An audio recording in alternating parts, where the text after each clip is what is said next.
दोस्तों नमस्कार। एक बार फिर से स्वागत है आपके अपने यूट्यूब चैनल देव जी के ट्रिक्स में।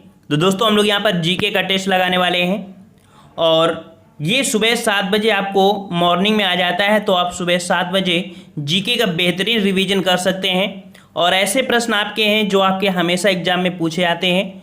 आप पुलिस की तैयारी कर रहे हो या यूपी पीसीएस की तैयारी कर रहे हैं, अगर आप ये जीके की सीरीज कंटिन्यू लगाते रहेंगे तो आपको 100% जीके में कमांड हो जाएगी।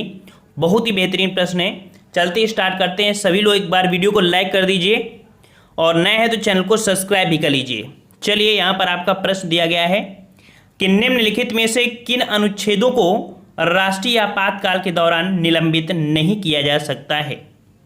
और यहाँ पर सभी बच्चों का सही जवाब आया है बिल्कुल से, और यहाँ पर आपका सही जवाब हो जाएगा 91 का ऑप्शन राइट, आपका डी नंबर। जिनका जवाब आपका आया था डी नंबर, 20 और 21 ऐसे अनुच्छेद हैं जो आपातकाल के दौरान भी निलंबित नहीं किए जा सकते हैं। ऑप्शन आपका यहाँ पर डी हो जाएगा। ठीक है, और यहाँ पर नेक्स्ट क्वेश्चन का आते हैं। क्वेश्चन आपसे अगला पूछा गया है कि भारत में नागरिकता की निम्नलिखित विशेषताओं में से कौन सही है। तो भारत में कैसी नागरिकता है, तो याद रखिए वर्तमान में संपूर्ण भारत में एकल नागरिकता का प्रावधान है। पहले जम्मू कश्मीर जब था तो उसमें दोहरी नागरिकता हुआ करती थी, लेकिन 370 जो आर्टिकल था उसमें संशोधन होने के बाद अब पूरे भारत में, संपूर्ण भारत में एकल नागरिकता हो गई है। ये पॉइंट आपको याद रखना है। नेक्स्ट क्वेश्चन दिया है कि सूची फर्स्ट को सूची सेकंड से आपको सुमेलित करना है। यहाँ पर प्रावधान दिए हैं और आपका यहाँ पर आर्टिकल दिया गया है, और यहाँ पर देखते हैं थोड़ा मिलान करना पड़ेगा, छोटा हो जाएगा तो चलो हम ऐसे ही कर दे रहे हैं। विधि के सम्मुख समानता, विधि के सम्मुख समानता ये जो है वो आपके आर्टिकल 14 में है। ठीक है, तो इसमें हो जाएगा।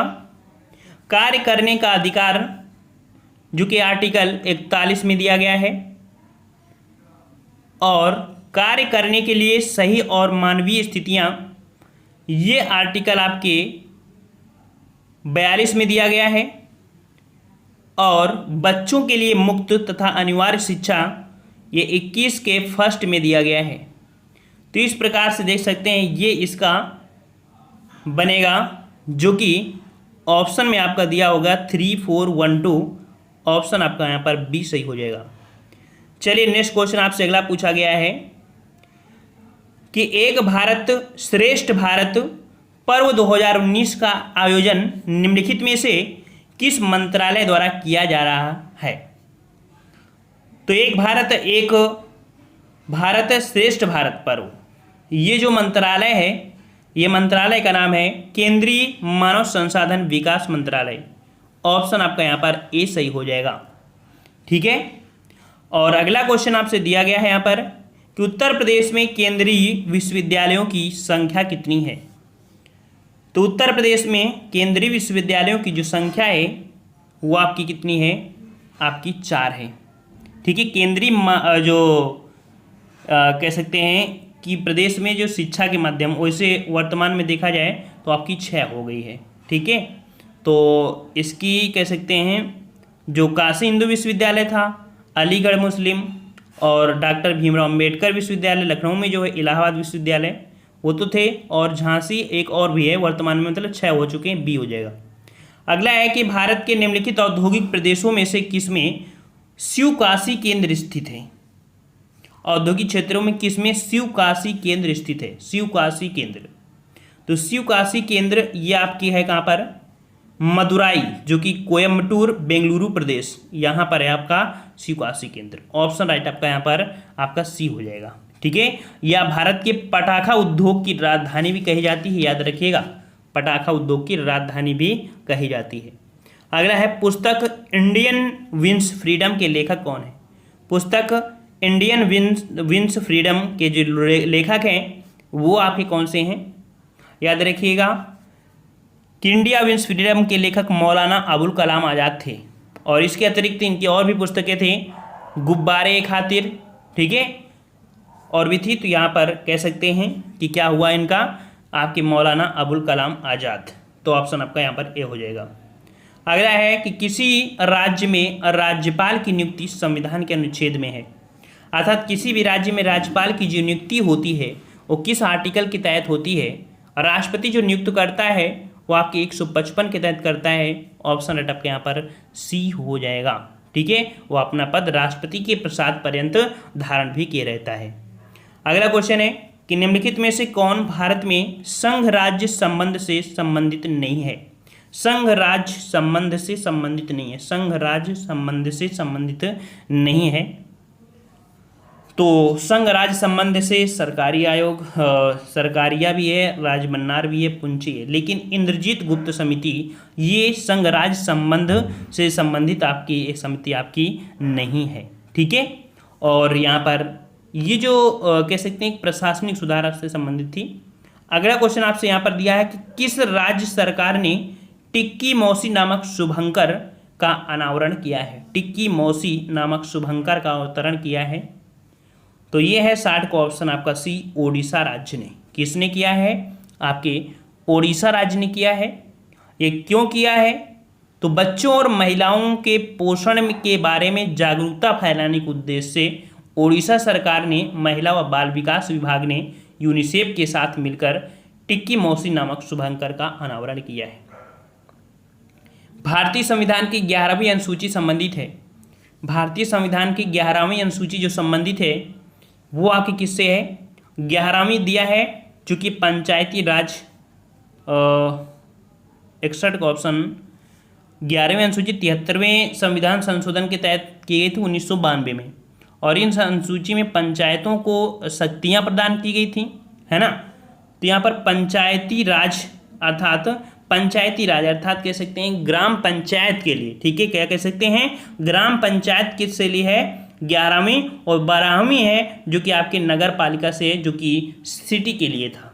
ऑप्शन आपका ए हो जाएगा। अगला है अंतर्राष्ट्रीय पुलिस एक्सपो 2019 का आयोजन कहाँ किया गया था। तो अंतर्राष्ट्रीय पुलिस एक्सपो का जो आयोजन किया गया था 2019 में वो आपका किया गया था आपके ऑप्शन राइट बी, आपके नई दिल्ली में किया गया था, जो कि 19 से 20 जुलाई 2019 के मध्य किया गया था, ठीक है।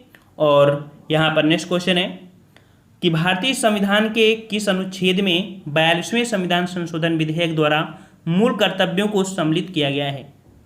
तो यहाँ पर मूल कर्तव्यों को जो सम्मिलित किया गया है वो आपको 42वें संशोधन के तहत किया गया है। इसके पहले जब संविधान बना था तब आपके मूल कर्तव्य नहीं थे, लेकिन 42वें संविधान संशोधन विधेयक के द्वारा मूल कर्तव्यों को शामिल किया गया है, और ये किया गया है आपके 51 के फर्स्ट अर्थात 51 के ए में किया गया है, बी नंबर।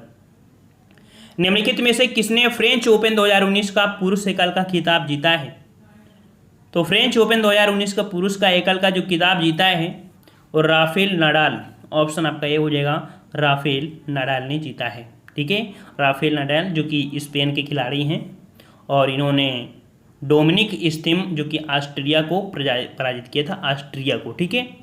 और अगला क्वेश्चन है कि उर्दू को जिस वर्ष उत्तर प्रदेश की भाषा के रूप में सरकारी मान्यता प्रदान की गई वह आपका कौन सा है, कौन सा सन है जहाँ पर उर्दू को मान्यता दी गई थी उत्तर प्रदेश की भाषा के रूप में, सरकारी भाषा के रूप में। तो ये है आपका 1989, ऑप्शन आपका बी हो जाएगा। अगला है कि शिक्षा का अधिकार अधिनियम 2009 का लक्ष्य शिक्षा को मुक्त तथा अनिवार्य बनाना है। उन बच्चों के अधिकार के निहित जो यहाँ पर प्राथमिक स्तर तक के हैं, ठीक है, प्राथमिक स्तर तक के बच्चों के लिए था, जो कि शिक्षा का अधिकार 2019 का लक्ष्य था। अगला क्वेश्चन है वन्यजीव सुरक्षा अधिनियम पारित किया गया था। वन्यजीव सुरक्षा अधिनियम पारित किया गया था और ये पारित किया गया था 1972 में। ऑप्शन राइट आपका सी हो जाएगा, 1972 में, जिसका उद्देश्य था वन्य जीवों की सुरक्षा प्रदान करना, ऑप्शन सी। अगला क्वेश्चन है भारतीय संविधान का निम्नलिखित में से कौन सा अनुच्छेद भारत के राष्ट्रपति को अध्यादेश जारी करने की शक्ति प्रदान करता है। तो राष्ट्रपति को अध्यादेश जारी करने की जो शक्ति प्रदान करता है वो आपका कौन सा है, यहाँ पर याद रखिए 1 2 3, ठीक है, अध्यादेश 1 2 3, इससे याद रखना 123 या 1 2 3 से रट लेना, ठीक है। सी नंबर आपका यहाँ पर हो जाएगा अध्यादेश। और अगला क्वेश्चन है कि निम्नलिखित में से कौन सा भारतीय अर्थव्यवस्था का प्राथमिक क्षेत्र है। तो आपके भारतीय अर्थव्यवस्था का प्राथमिक क्षेत्र जो है वो आपका कौन सा है। सही जवाब हो जाएगा आपका ए नंबर, कृषि हो जाएगा, ठीक है। क्या हो जाएगा आपका, कृषि हो जाएगा। कृषि, पशुपालन, मत्स्य पालन, है ना, इनको रखा जाता है। और द्वितीय क्षेत्र में सहकारिता, उद्योग आदि को रखा जाता है। अगला है कि निम्नलिखित में से कौन सा भारतीय अर्थव्यवस्था का प्रमुख लक्षण है। भारतीय अर्थव्यवस्था का प्रमुख लक्षण जो है वो आपका कौन सा है। तो भारतीय अर्थव्यवस्था आपकी कैसी है, मिश्रित अर्थव्यवस्था है। ऑप्शन आपका सी हो जाएगा, मिश्रित अर्थव्यवस्था, ठीक है। कैसी है, तो मिश्रित अर्थव्यवस्था है आपकी। अगला क्वेश्चन है कि मानव पूंजी में बढ़ता हुआ विनियोग अग्रसारित करता है। मानव पूंजी में बढ़ता हुआ विनियोग अग्रसारित करता है, और ये करता है संसाधनों को समुचित प्रयोग, उत्पादकता में वृद्धि, कुशलता में विकास। यहाँ पर सही जवाब हो जाएगा डी नंबर, कि मानव पूंजी में बढ़ता हुआ विनियोग जो अग्रसित हो रहा है ये सभी में हो रहा है। ऑप्शन आपका डी हो जाएगा। अगला और लास्ट क्वेश्चन यहाँ पर है कि भारतीय दलहन शोध संस्थान जहाँ स्थित है वह जगह कौन सी है। भारतीय दलहन शोध संस्थान जो है वो आपका कहाँ पर है, इसका जवाब आपको कमेंट बॉक्स में देना है। और यहाँ पर जीके जो आज की थी वो देखा जाए हद तक काफ़ी टफ थी। हाँ, पुलिस लेवल के लिए या ऐसे लेवल के लिए काफ़ी टफ थी, लेकिन जैसे खंड शिक्षा अधिकारी या यूपीपीसीएस तैयारी कर रहे हैं उन लोगों के लिए लाजवाब टेस्ट है और बेहतरीन प्रश्न है। ऐसे प्रश्न आपको देखने को मिलते हैं एग्जाम में। तो हमारे चैनल पे जुड़े हैं तो आप यूपीपीसीएस तक की तैयारी आप कर सकते हैं, बेहतरीन तैयारी कर सकते हैं। जो पुलिस की तैयारी कर रहे हैं वो लोग एक उम्मीद जताए रखिए कि पुलिस से लेके हमको एक दिन यूपीपीसीएस बनना है, ठीक है। तो आप लोग हर एक टेस्ट को बारीकी से लगाइए। ये मत समझिए कि टेस्ट बहुत कठिन था, हमारे लेवल का नहीं है। लेवल किसी भी दिन और किसी भी पेपर में बदल सकता है, ठीक है। तो आज की वीडियो में इतना ही। एक बार सभी लोग जोरदार वीडियो को लाइक कर दीजिए। जय हिंद, जय भारत।